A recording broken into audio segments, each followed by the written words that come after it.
Now, there's no question that cinema boomed in the 80s with the increase of suburban movie theaters and the explosion of home video. There were so many iconic movies to come out of the 80s that will stand the test of time and always have a place in our hearts. However, there are also tons of solid films from the decade that you may have forgotten about or maybe never even heard of that are still worth checking out all these years later. Some of these movies are true quality hidden gems. Others are enjoyable timestamps to the era, but they all entertain in their own way. They all deliver endless amounts of nostalgia. These films are in no order, so let's get into it.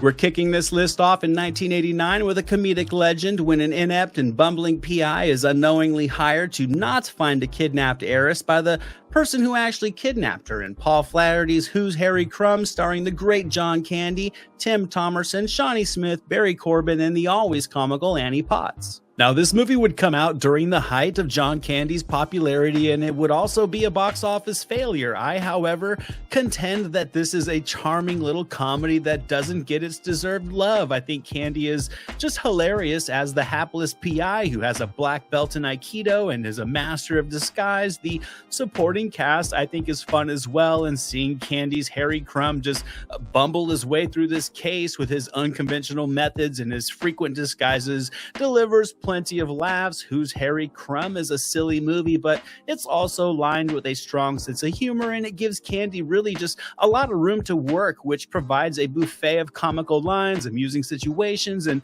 moments of slapstick hilarity that all together just gel into a forgotten comedic gem that I think still amuses all these years later.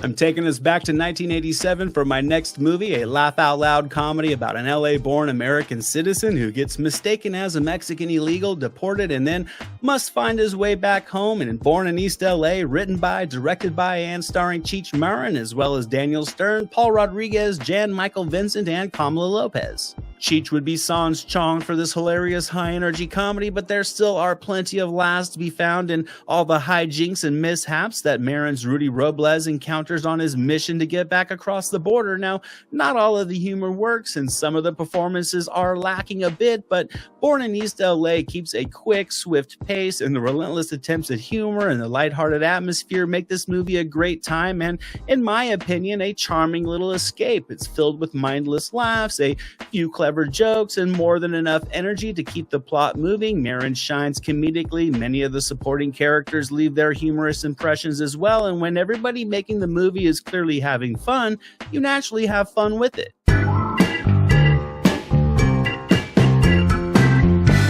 From light and laughable, we're getting dark and gritty for my next movie, also from 1987, centering on a cop and an FBI agent who team up to find answers after seemingly common citizens turn into violent criminals, and they discover that what they're fighting is only human on the outside. And Jack Shoulders' The Hidden, starring Kyle MacLachlan, Michael Nouri, Claudia Christensen, and Edo Ross. I think The Hidden is a very strong movie that does the body-swapping alien theme extremely well. It has a very gritty and foreboding 80s vibe to it that I really enjoy. I think the blend of storytelling and action and violence is very crisp and very smooth, and it all results in a sci-fi thriller that keeps the pace quick and the engagement level up. I think MacLachlan and Nouri in the leads, as unassuming as they may be on paper, are perfect for the needs of this plot. You can pretty easily foreshadow the twist in this story, but the abrasive chemistry between Nouri and MacLachlan does have its charm, and it's more than enough to invest you in their mission to find out what is causing these normal people to turn into killers. And when all is said and done,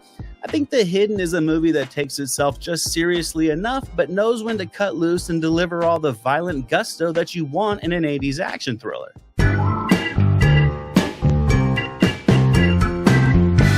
My next pick is actually set inside the world of movie making when a special effects man is hired to fake a real-life mob killing for the FBI, but instead is set up and framed for the crime in Robert Mandel's FX from 1986, starring Brian Brown, Brian Dennehy, Diane Venora, Jerry Orbach, and Cliff DeYoung. Now, personally, I think this movie is hugely underrated and unnecessarily forgotten. I think the cast is fantastic.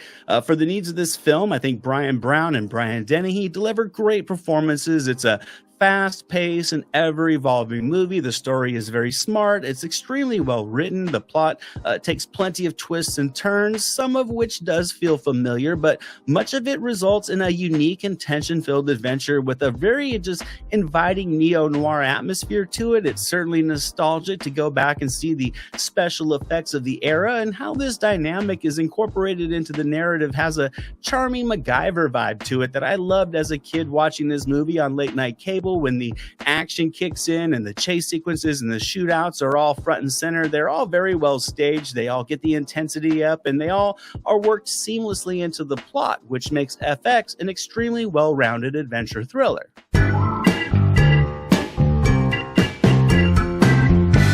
We're heading to the deepest, darkest depths of the ocean for my next movie when a group of scientists on a small vessel setting up nuclear missiles on the seafloor discover a cavern holding a long-lost prehistoric monster. In 1989's DeepStar Six from director Sean Cunningham, starring a strong ensemble cast led by Greg Evigan, Nancy Everhard, Miguel Ferrer, and my teenage, college, and adult crush, Nia Peoples. Now, I will admit this movie does have its flaws. It's not quite to the level of Leviathan, and it certainly is no Abyss, but the ensemble cast here is just effective enough, and I think the suspense and tension this story delivers inside this confined ship delivers some solid close-quarter thrills. Now, none of the characters really stand out to command this movie, but I don't think it really matters much, because when they awaken the alien monster on the seafloor, the body count starts to rack up anyways. Now, I will admit the conceptual design of this monster is a bit cheesy. It could very easily turn people away by just completely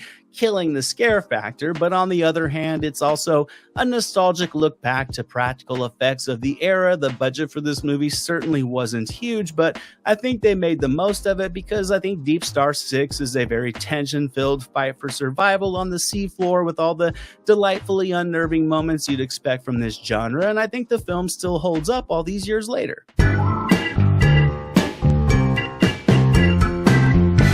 They don't get much wilder than my next movie from 1987. In order to save the planet, the humans will make a deal with the aliens that will require a womanizing CIA agent to team up with a flaccid office worker, and the fate of the world will be in their hands. In Real Men, starring James Belushi, John Ritter, written and directed by Dennis Feldman. Now, this isn't a film I could recommend to everybody out there. However, I do think if you have an open mind, Real Men is a great time if you can overlook and embrace the silliness and the absurdity of this plot. It's a dumb film, but that's the point of it. It's also a movie that just feels like it's having fun with itself, and that sort of makes the film a mindlessly enjoyable romp of dumb jokes and silly scenarios. I think John Ritter and James Belushi have a decent chemistry here. I wouldn't say they're a top-tier comedic duo, but they do work together well enough for the amusement to drive this film. They have a handful of comical moments together, but I think each really does shine when they're doing their own comedic shticks. I think if you like Ritter and Belushi,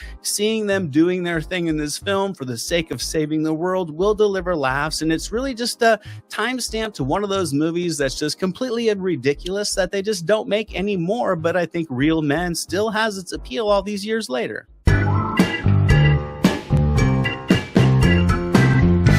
We're going from a comedic duo to a comedic trio in my next movie. When a guy with a gambling problem is set to inherit his uncle's estate, he hatches a plan to hopefully get rid of him early by hiring the worst orderlies on earth: Mark Morales, Darren Robinson, and Damon Wembley, also known as the Fat Boys, in 1987's Disorderlies from director Michael Schultz, also starring Ralph Bellamy, Tony Plana, and Anthony Geary. The absurdity in this movie, without question, is front and center. It's slapstick humor with a Three Stooges tone that leans heavily into the Fat Boys gimmick with the fat-themed humor, but the energy from the leading trio, their natural chemistry together, and their bumbling humor is surprisingly able to outshine their limited acting skills and the plot's weaknesses. I think The Disorderlies is just one of those movies that's having fun with itself. You can feel the actors are having a good time, and I think it translates into the endearing charisma that fuels the pulse of this film. It's a vehicle to ride the popularity of the Fat Boys. They deliver a couple performances, and they without question keep their foot on the comedic gas. Now, there's no question a lot of the humor lands flat. It's definitely juvenile, but it's also just mindlessly amusing. The writing isn't that great, but this movie commits 100% testament to its ridiculous plot, and all these years later, it's a timestamp to the silliness of the 80s cinema at times.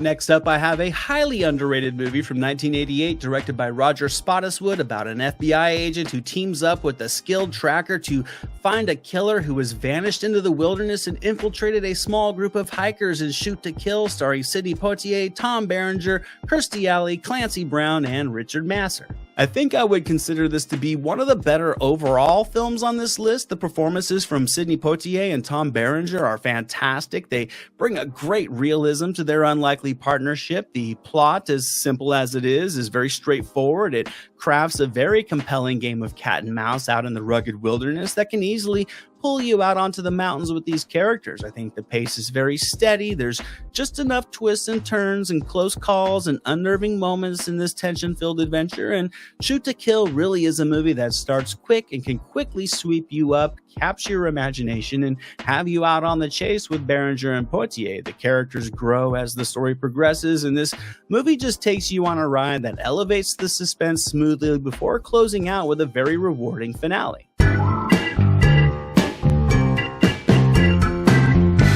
We're stepping back to 1985 for my next hidden gem, a lighthearted family film about a kid who goes to get some groceries and comes home with a magical dirt bike that he will use to help protect a local hot dog stand against a large company with to become a hero. In The Dirt Bike Kid, starring Peter Billingsley, Stuart Pankin, Ann Bloom, and Patrick Collins from director Hoyt Caston.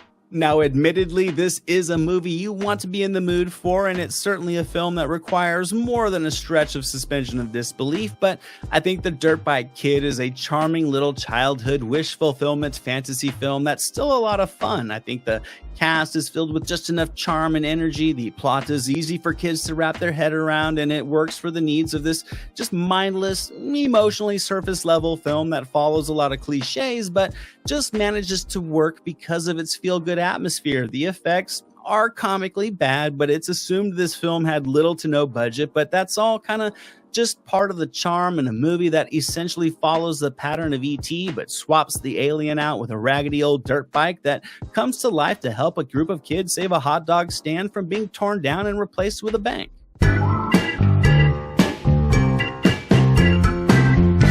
And the final film in this video is from 1984, but it's actually set way in the future when robots intended to do the work of humans have actually been programmed to kill humans, and someone must stop the madman that started it all, and this someone is going to be Tom Selleck and his beautiful stash in Runaway, written and directed by Michael Crichton, also starring Cynthia Rhodes, Police Academy's G.W. Bailey, Kirstie Alley, and KISS frontman Gene Simmons. You know, for some reason, Tom Selleck was never really able to thrive as an action star on the big screen, but I do think he has his moments in this little nostalgic action thriller. It's amusing to look back at what at the time was considered futuristic robotics, but for the needs of this plot, these mechanical characters more than serve their purpose. The story keeps a swift, engaging pace. The human characters are all a bit admittedly flat, I would say, but I think when the action and the violence in this movie kicks in, it's a good time. I think the finale is satisfying, and like I said, Selleck is fine in this role, but there's just something that keeps him from just capturing the gravitas of a true action star. I can't really put my finger on it. Regardless, though, his chemistry with Rhodes in this movie is effective, which certainly helps the engagement a bit when this one turns into that on-the-run action romp. I think the direction is capable. I think Gene Simmons really shines as the cartoonish villain, and overall, Runaway is a quality little action thriller that's a bit forgotten. And that's it for this video today, guys. 10 movies that I think are a bit forgotten and still worth revisiting. Let me know if you've seen some of these movies and what you thought of them. Also, let me know if you like this video and would like to see a volume 2. I have like 60 or 70 movies on a list that I would consider forgotten gems from the 80s, so I can do plenty more of these videos. If you guys like what you saw here, I can work them into the content schedule. Let me know what you guys think down in the comments. As always, thank you guys so much for watching. You guys are all awesome. I greatly appreciate all your support. I hope to see you guys all back in my next video, and until then, you know, movies never say die. Jack Burton and the Pork Chop Express.